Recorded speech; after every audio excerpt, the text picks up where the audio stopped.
Excuse me for a second. I want to bring this back to another controversy we had this week over the cancer guidelines because it connects to this point in the patient-doctor relationship. You and several others were critical of the guidelines, saying that this is that under the president's plan, under the Democrats' plan, it's going to lead to more rationing. Yet the American Cancer Society says that the Republican alternative is worse, would do more harm than good, wouldn't give preventive services to anyone, and that under these bills, preventive care is encouraged and actually required by insurance companies. So isn't that an improvement? Well, actually it is not. And the guidelines that came out this week by the Preventive Services Task Force have a direct link to what would be offered if the House and the Senate bills were to go into law, if they were to be put into law. And George, this is exactly how it happens. If you go to page 1296 of the House bill, the engrossed copy, and you begin to read in Title III of that bill on preventive and wellness services, and you get down to Section 2301, this is what happens. In Section 3131 of that bill, it changes the Preventive Services Task Force to the Clinical Preventive Services Task Force. Then you go back and you see that that task force on preventive clinical services is tasked with rating A, B, C, D, or I, all preventive services. Then you go back into Section 222 of the bill, and it says, yes, I have read this bill, and that indicates what will be paid or covered.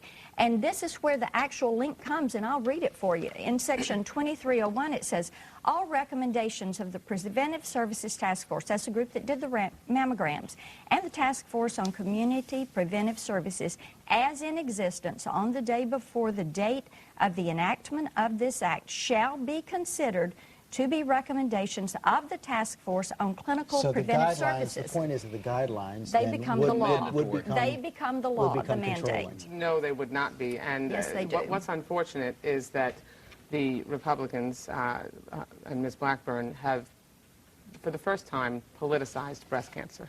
That is incorrect. No, it is not. And I'm no, a breast cancer, as you know, as a breast cancer survivor, that is Marsha. It's in the bill, Debbie, and I have great respect. Yeah. As a breast cancer survivor, I came out against these recommendations. Every major cancer organization has come out against these recommendations. The task force language in that bill actually makes sure that preventive services like mammograms and colonoscopies and other cancer screenings would be free. The task force recommendations, the language in the bill ensures that more women would get access to preventive screenings. Excuse me for a second. That is true, but let me clarify a little bit, because under the bill, and we have the language as well, it says that a group health plan and health insurance issuer offering a group shall provide coverage, but only under if the Preventive Services Task Force rates it as an A or B. That's right. And actually, under the task force, they said that these mammograms for women 40 to 50 is rated C, so they actually wouldn't be covered. So you'd have a great expansion for a broad part of the population, but actually these guidelines would be controlling for ages 40 to 50. This task force's recommendations are simply recommendations. They aren't controlling. As a physician who's been out there in this, they aren't going to be binding. Their recommendations. Well, but the language here says they wouldn't be binding on that issue. Here's the question we ought to be asking. Do these recommendations make sense from a cost standpoint? Absolutely. From a cost standpoint, they're right. You look at the statistical analysis, they make sense. From a patient standpoint, they're atrocious. And that's the problem with a bureaucracy stepping between a physician and their patient. Can you weigh in on this? Well, absolutely. I worry about a government-run plan that would be subject to recommendations that might be applied universally without respect to patients. I am concerned about that.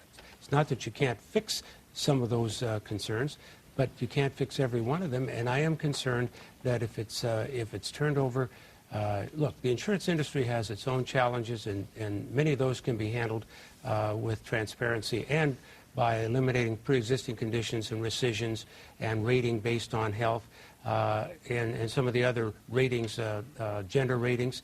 But we're not going to, if we can keep as much of it at the state level as possible, you've got patients' Bill of Rights, you've got all kinds of mandated coverages, And this can be handled on a state-by-state basis. It gets lost in Washington in a big government-run plan, and I don't know what happens. But if you don't have these kind of guidelines, how are you going to get the cost control you were talking about 10 minutes ago? I don't mind guidelines and recommendations, but I don't want them to become the equivalent of rules and law. And we have to make sure that we're not forgetting about the people.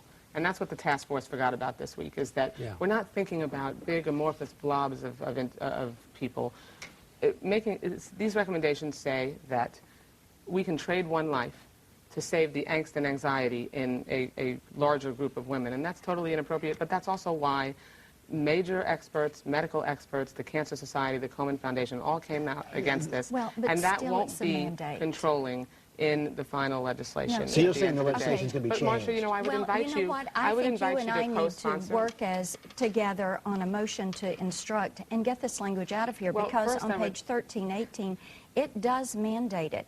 It Marsha, says that the HHS secretary has to do this. So, you know, Debbie is right when she says they forgot about people. Indeed, they did. But we have to realize this group that made this recommendation, this isn't some outside group.